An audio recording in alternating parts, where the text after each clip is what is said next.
Despite the good intentions that had led the great powers to gather in Munich, the Führer's obstinacy did not abate. Less than a month after the treaties, Hitler already had on his desk the plans for the total occupation of Czechoslovakia. On 15/3/1939, Germany invaded Czechoslovakia, annexing it in a short time. The Protectorate of Bohemia and Moravia was born under direct German control, while Little Slovakia became an independent state. The inglorious end of Czechoslovakia marked the collapse of appeasement politics. Thanks to diplomacy, Germany now controlled a territory far too vast in Central Europe. The United Kingdom and France changed their attitude. Germany's aggressive policy would no longer be tolerated.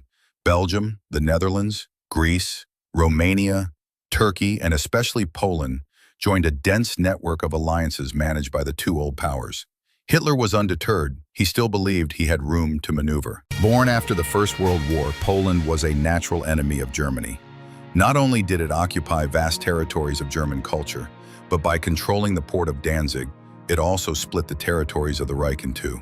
For a strong and great Germany, Hitler could not allow such an offense.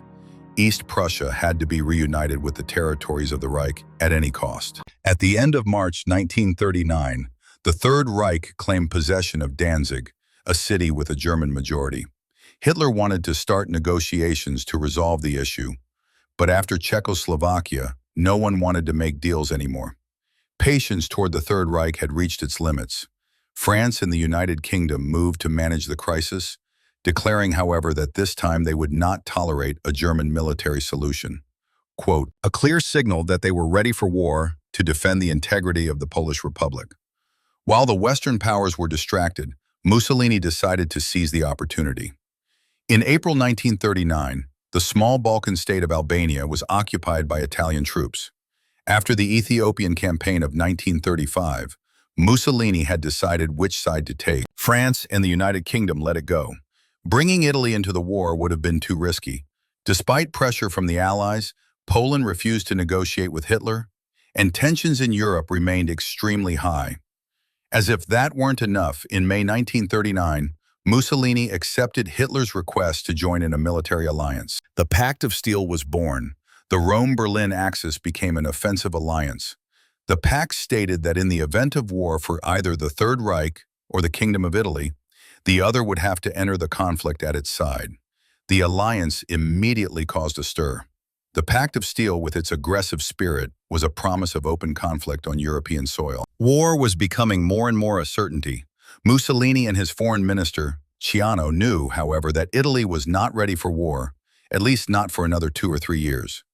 Hitler reassured the Italian government about the timing and promised that the fascist regime would receive all the necessary help to prepare for the conflict. Here we can see the Reich's great gamble. War with Poland now seemed inevitable, and Hitler based his entire strategy on the neutrality of the Allies. No one wanted a clash between the great powers, not even Hitler. According to him, France and the United Kingdom would not go so far as to defend their Polish ally. In reality, the French and British saw war as all too likely. While pursuing diplomacy to preserve peace, they also decided to prepare a Plan B. Secret negotiations began with the Soviet Union. The idea was the same as in the First World War. With hostile Russia in the east, Germany would be threatened on 2 fronts, and therefore forced to rethink its expansionist aims. Stalin knew this well, but the negotiations went badly. Fearing they would hand Eastern Europe over to the communists, the Allies were unwilling to offer any territorial concessions, something that would have been natural in the event of war. Moreover, there was no love lost between the Polish Republic and the Soviet Union. Poland and Russia had gone to war barely a generation earlier. The Polish Republic would never have allowed the Red Army to cross its borders, not even to defend it from the Nazi armies. Poland and the Allies seemed unwilling to negotiate with anyone. Stalin, tired of the situation, chose the path of realpolitik. The USSR and Germany set aside their ideological differences and began to negotiate.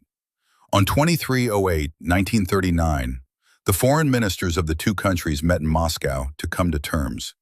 The Molotov-Ribbentrop Pact was born, a non-aggression treaty between Germany and the Soviet Union that included, in addition to promises of supplies and mutual neutrality, secret clauses for the partition of Eastern Europe. Poland would be divided, and the USSR would also expand into the Baltic states and the Romanian province of Bessarabia. The news threw the West into panic, and Hitler decided to go all in. On 1st 1939, Germany declared war on Poland. After a moment of hesitation, France and the United Kingdom kept their word. On 3/9, they declared war on the Third Reich. Italy, despite the Pact of Steel, remained momentarily out of the conflict, declaring itself neutral. War had arrived. The fate of Europe was once again in the hands of armies. Thus began the Second World War.